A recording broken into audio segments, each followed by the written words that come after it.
Hello guys, in this video I'm going to show you how to fix the problem that when you click on CapCut on your desktop or in your taskbar, it won't open. So the first thing we're going to do is go down to Start, and we're going to type CapCut. And what we're going to do is just right click on this and run as administrator. Now try opening CapCut again and see if it works. If it doesn't, we're going to go to the next step. So this time we're going to go to Start. We're going to type Settings, and we're going to click that to open it. On the left side, you can see Apps, so we click on that. Now we're going to go to Installed Apps, and we're going to search in the search bar here for CapCut. Then we're going to go over to the side here, click the little 3-dot icon, and click Uninstall. Now this shouldn't affect any of your projects or any of your settings. They're all saved separately. So even if you uninstall CapCut, they'll still be saved and be available when you reinstall it. Now one problem this might create is if you install CapCut from a source that you didn't install it from before, then you might end up with a different version of CapCut, which might mean that your files won't be able to be opened in the version that you install now. I've got a video that shows you how to fix that issue as well, so don't worry too much. But the first thing we're going to do is if you installed CapCut from a browser previously, then you're going to want to go and install it from a browser again, and then test if it works. If you installed it from the Windows Store, install it again from the Windows Store and see if that works. If it doesn't work to install it from the same location as you did before, try the opposite. So if you installed from a web browser before, like here, then you want to go to the store and install it. If you installed it from the Microsoft Store before, you want to come to the website and install it.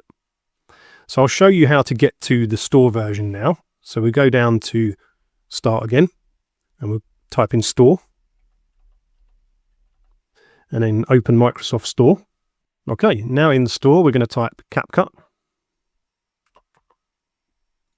And then we're going to search here for CapCut, and we're going to click Install.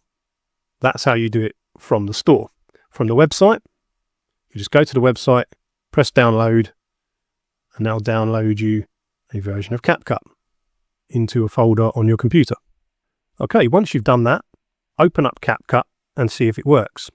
If it doesn't work, we're going to go back to Start, and we're going to search for Windows Defender Firewall. And we're going to click on that. Then we're going to click on Allow an app or feature through Windows Defender Firewall.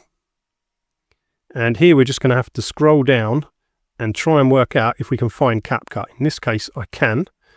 And then you click Change Settings. And then you allow both of these, private and public.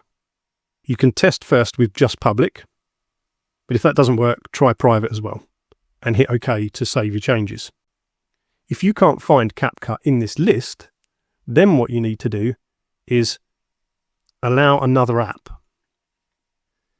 Now, if you can't find the location, or you don't know where the location is that CapCut is installed, you can right-click on the desktop icon, open File Location, and then you'll see at the top of the screen the location. All we need to do is click left once on that, and then right click, copy.